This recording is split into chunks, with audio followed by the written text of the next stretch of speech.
ആദർശ് നയനയെ കാത്തിരിക്കുന്നുണ്ട്. നയന വരുമ്പോൾ നയനോട് ചോദിക്കുകയാണ്, നയന ഈ ഡ്രസ്സുകളിൽ നിനക്ക് ഇഷ്ടപ്പെട്ട സെലക്ട് ചെയ്യാൻ പറയുമ്പം എന്തിനാ ആദർശമായിട്ടാണ് ചോദിക്കുന്നുണ്ട്. ഇന്ന് അത്യാവശ്യമായിട്ടൊരു മീറ്റിംഗ് ഉള്ളതാ. ഇന്നേ കോടികളുടെ ബിസിനസിന്റെ ലോഞ്ചിങ്ങാ.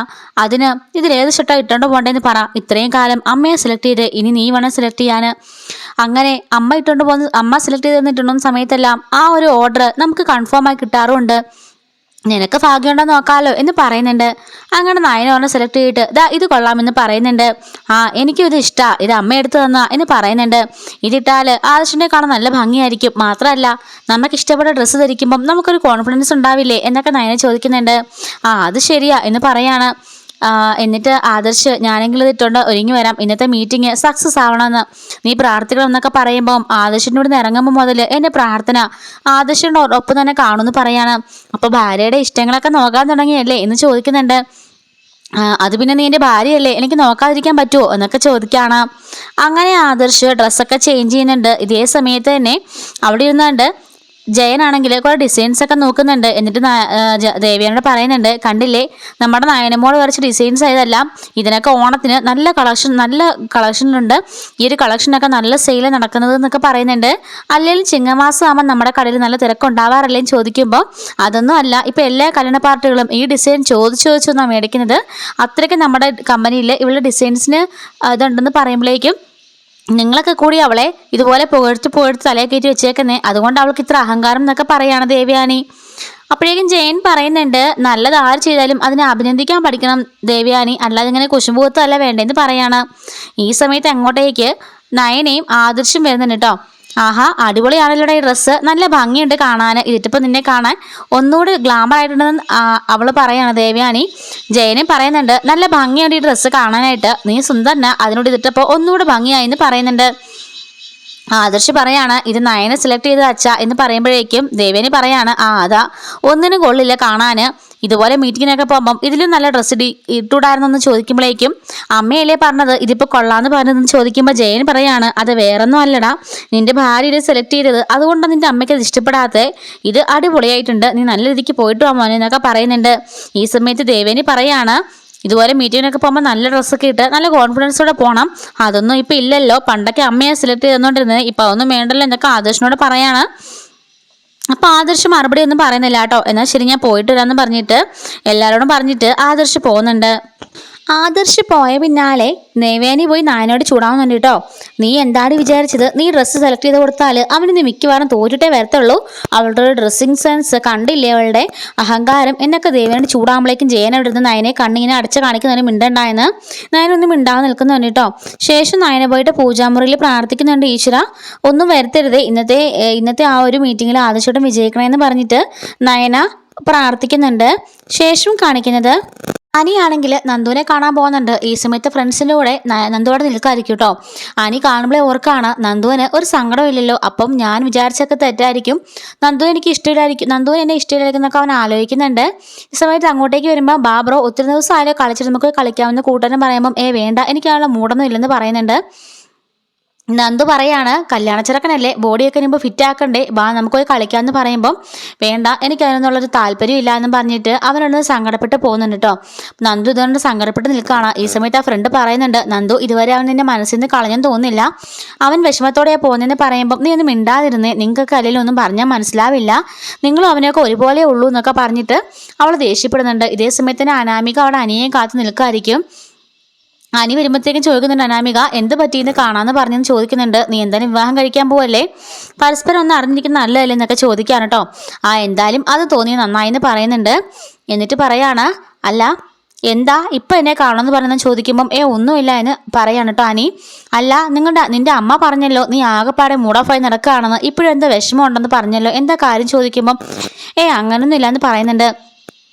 സംഭവം നിന്റെ ഓവർ സ്മാർട്ട്നെസ് എനിക്ക് ഇഷ്ടമില്ല, നീ ആണെങ്കിൽ ആദ്യം വന്ന് കയറിയത് എൻ്റെ വീട്ടിലോട്ടല്ലേ, ആണുകാണല്ലേ നടന്നത്, അത് തന്നെ മോശമായ പരിപാടിയെല്ലാം ചോദിക്കുമ്പോൾ അവൾ പറയാണ്, അതെനിക്ക് മോശമായിട്ടൊന്നും തോന്നിയിട്ടില്ല എന്ന് പറയാണ്. എന്നിട്ട് പറയുന്നുണ്ട്, അന്ന് വന്നപ്പോൾ ഞാൻ കണ്ടിരുന്നു നന്ദുവിൻ്റെ അമ്മേനെ, ഞാൻ ശരിക്കും പറഞ്ഞു എന്ന് പറയുമ്പോൾ നീ എന്താ പറഞ്ഞതെന്ന് ചോദിക്കുന്നുണ്ട്. ഞാനൊന്നും പറഞ്ഞില്ലെന്ന് പറയുമ്പോൾ അല്ല നീ എന്തോ പറഞ്ഞു, എന്താ പറഞ്ഞതെന്ന് ചോദിക്കാറുണ്ട് ആനി. അപ്പോൾ പറയുന്നുണ്ട്, അല്ല അന്ന് നന്ദു നീ തമ്മിൽ കണ്ടല്ലോ, എന്നോട് കള്ളം പറഞ്ഞിട്ട് നീ പോയപ്പോൾ നന്ദുവിനെ കണ്ടില്ലേ, ആ കാര്യമൊക്കെ ഞാൻ പോയി അവളുടെ അമ്മയോട് പറഞ്ഞിരുന്നു എന്ന് ദേഷ്യപ്പെട്ടു എന്നൊക്കെ പറയുന്നുണ്ട്. ഇത് എൻ്റെ വായിന് അറിയാതെ വീണ് പോയതാ, പറയണ്ടായിരുന്നു എന്ന് പറഞ്ഞിട്ട് അവൾ അങ്ങോട്ട് നീങ്ങി പോകുമ്പോഴേക്കും അനി ആലോചിക്കുകയാണ്, ഒരുപക്ഷെ ഇവിടെ പോയി അവളുടെ അമ്മയോട് വഴക്കുണ്ടാക്കിയപ്പം അമ്മ വിളിച്ച് നന്ദുവിനെ പറഞ്ഞ് വിലക്കിയിരിക്കുകയാണോ, അതുകൊണ്ടാണ് അവൻ എന്നിൽ നിന്ന് അകന്നു പോകുന്നതെന്നൊക്കെ അനി ചിന്തിക്കുന്നുണ്ട്. പിന്നീട് കാണിക്കുകയാണ്, ഈശ്വര ഒരു കാരണവശാലും ആദർശേട്ടൻ തോക്കല്ലേ, ആദർശേട്ടന് ആ ഓർഡർ മുഴുവൻ കിട്ടണം എന്നൊക്കെ പറഞ്ഞിട്ട് നയന പൂജാമുറിയിൽ നിന്നുകൊണ്ട് പൂജ ചെയ്യുന്നുണ്ട്. എന്തായാലും ഏട്ടാ നയനില്ല സെലക്ട് കൊടുത്തത്, അതുകൊണ്ട് തന്നെ അവനൊന്ന് ജയിക്കാൻ പോണില്ല എന്ന് പറയാണ് ജലജ. അപ്പോഴേക്കും ജയൻ ചോദിക്കുന്നുണ്ട്, നിങ്ങളുടെയൊക്കെ മനസ്സ് അപാരം തന്നെ, ആ മോളുടെ ഡിസൈനും കൊണ്ട് എത്ര കോടി രൂപയുടെ ലാഭം നമുക്കുണ്ടായത്. അത് പിന്നെ ചേട്ടാ എന്തൊക്കെയാണെങ്കിലും ചിങ്ങമാസം നമ്മുടെ കമ്പനിക്ക് നല്ല സെയിലുള്ളതല്ലേ, അത് ഇവിടെ വന്നതിന് ശേഷം മാത്രമല്ലല്ലോ എന്ന് പറയുമ്പോൾ ജയൻ പറയാണ്, അതൊന്നും അല്ല, അവളുടെ ഡിസൈൻസിന് ആളുകൾ ചോദിച്ചു വരാറുണ്ട്, ഫോട്ടോ സഹിതം എടുത്തണമെന്ന് കാണിച്ച ഡിസൈൻ ചോദിക്കാറ്, അതും അവളുടേത് മാത്രം തെരഞ്ഞു പിടിച്ച് കല്യാണത്തിനുള്ള ആൾക്കാരൊക്കെ നമ്മുടെ അങ്ങോട്ടേക്കാണ് വരുന്നത് എന്നൊക്കെ ജയൻ പറയുന്നുണ്ട്. എല്ലാം അവള് കാരണം, എന്നിട്ട് നിങ്ങൾക്ക് അവളെ കുറ്റപ്പെടുത്താനല്ലേ അറിയുള്ളൂ, ആർക്കെങ്കിലും അവളെക്കുറിച്ച് നല്ലത് പറയാൻ അറിയോ എന്നൊക്കെ ചോദിക്കുകയാണ്. അല്ലേലും നിന്റെ മകന് ഇനി തോക്കണമെന്നല്ലേ നിന്റെ ആഗ്രഹം, അത് നയന ഡ്രസ്സ് സെലക്ട് കൊണ്ടല്ലേ എന്നൊക്കെ ചോദിച്ച് ജയൻ വഴക്ക് പറയുന്നുണ്ട്. ഈ സമയത്ത് അങ്ങോട്ടേക്ക് ആദർശ് കയ്യിലൊരു ഗിഫ്റ്റ് ഒക്കെ ആയിട്ട് അങ്ങോട്ടേക്ക് കയറി വരുന്നുണ്ട്. എന്താ മോനെ എന്തായാലും ചോദിക്കുമ്പോഴേക്കും ഓടിച്ചെന്ന ആദർശ് മുത്തശ്ശിയുടെ കാൽക്കൽ നിഗ്രഹം മേടിച്ച്, മുത്തശ്ശി എല്ലാം സക്സസ് ആയിട്ടുണ്ട്, നമ്മുടെ കമ്പനി തന്നെ വിജയിച്ചു, ആ ഓർഡറെല്ലാം നമുക്ക് തന്നെ കിട്ടി എന്ന് പറയാണ് ആദർശ്. എന്നിട്ട് ലഡു കൊണ്ടുവന്നിട്ടുണ്ടായിരുന്നു, ആ ലഡു എല്ലാം ആദർശ് അവർക്കെല്ലാം വിതരണം ചെയ്യുന്നുണ്ട്. അപ്പോഴേക്കും അങ്ങോട്ടേക്ക് നയന വരുന്നുണ്ട്. നയന നീ പറഞ്ഞ പോലെ തന്നെ ഇന്ന് എനിക്ക് ലക്കുള്ള ദിവസം തന്നെയായിരുന്നു, ഈ ഡ്രസ്സ് ഇട്ടുകൊണ്ട് പോയതാണെന്ന് എനിക്ക് അറിയില്ല, എന്തായാലും ഞാൻ വിജയിച്ചു എന്ന് പറയുന്നുണ്ട്. അപ്പോഴേക്കും മുത്തശ്ശിയും പറയുന്നുണ്ട്, ആ ഡ്രസ്സ് ഇട്ടുകൊണ്ട് പോയതിൻ്റെ ഒന്നും അല്ല മോനെ, ഈശ്വര കടാക്ഷം നമുക്ക് വേണം, പിന്നെ നിന്റെ കഴിവും അതാ അത്യാവശ്യം, അതിൻ്റെ കൂടെ നിന്റെ ഭാര്യ ഉണ്ടല്ലോ സപ്പോർട്ടിന്, പിന്നെ എന്താ വേണ്ടതെന്ന് മുത്തശ്ശി ചോദിക്കുന്നുണ്ട്. പണ്ട് നിന്റെ മുത്തശ്ശൻ ഏത് ഫംഗ്ഷന് പോയാലും ഡ്രസ്സുകൾ ഞാനാ സെലക്ട് ചെയ്ത് കൊടുക്കാറ്, അതാ ഐശ്വര്യം അദ്ദേഹത്തിൻ്റെ എപ്പോഴും പറയായിരുന്നു, ഒരു ഭർത്താവിൻ്റെ ഐശ്വര്യം എപ്പോഴും ഭാര്യയാണ് എന്ന് മുത്തശ്ശി പറയുന്നുണ്ട്. അപ്പോഴേക്കും ജയൻ പറയുന്നുണ്ട്, ഞങ്ങളുടെയൊക്കെ മുമ്പിൽ വെച്ച് ഭാര്യയോടൊത്ത് സന്തോഷിക്കാൻ പറ്റുന്നില്ലായിരിക്കല്ലേ, അവളെയും കൂട്ടി മുറിയിലേക്ക് പോയിക്കോ എന്ന് പറഞ്ഞിട്ട് ആദർശനോട് പറയുമ്പോഴേക്കും ആദർശ് നയനയും കൂട്ടി മുറിയിലേക്ക് പോവാണ്. ഈ സമയത്ത് മുത്തശ്ശി പറയുന്നുണ്ട്, എന്താ ദേവയാനി നിനക്കത് അങ്ങോട്ട് പിടിച്ചില്ലേ, നയനമോൾ ഇന്ന് ഡ്രസ്സ് സെലക്ട് ചെയ്തുകൊണ്ട് അവന് കിട്ടിയെന്ന് പറഞ്ഞിട്ട് നിനക്ക് സഹിക്കാൻ പറ്റില്ലെന്ന് ചോദിക്കുമ്പോഴേക്കും എനിക്ക് അങ്ങനെയൊന്നും ഇല്ലയെന്ന് പറഞ്ഞ് ദേവയാനി ദേഷ്യപ്പെടുന്നുണ്ട്. നിന്റെ മരുമകളല്ലേ അവളെന്ന് ചോദിക്കുമ്പം എൻ്റെ മരുമകളൊന്നുമല്ല, ഈ വീട്ടിലേക്ക് വരാൻ പോകുന്ന ആദ്യത്തെ മരുമകള് അനാമികയാണെന്ന് പറയുമ്പം അതെന്താ ആദ്യം വന്ന നവ്യയും നയനയൊന്നും ഈ വീട്ടിലെ മരുമക്കളല്ലേ എന്ന് ചോദിക്കുകയാണ്. ജലജ പറയുന്നുണ്ട്, അവരെയൊന്നും മരുമക്കളായിട്ട് ഏട്ടത്തെ കണ്ടിട്ടില്ലമ്മേ എന്ന് പറഞ്ഞ് ജലജ ഒന്ന് എരിവ് കയറ്റി കൊടുക്കുന്നുണ്ട്.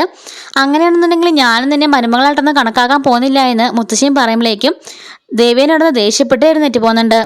ഇതേ സമയത്ത് ആദർശ് മുറിയിലേക്ക് കൊണ്ടുപോയതിന് ശേഷം നയന ചോദിക്കുകയാണ്, അല്ല ഇന്ന് എങ്ങനെ ഉണ്ടായിരുന്നു ചോദിക്കുമ്പം അടിപൊളി ദിവസമായിരുന്നു, ഇന്ന് ഞാൻ ഒരുപാട് സന്തോഷ ദിവസമാണെന്നൊക്കെ പറയുന്നുണ്ട്.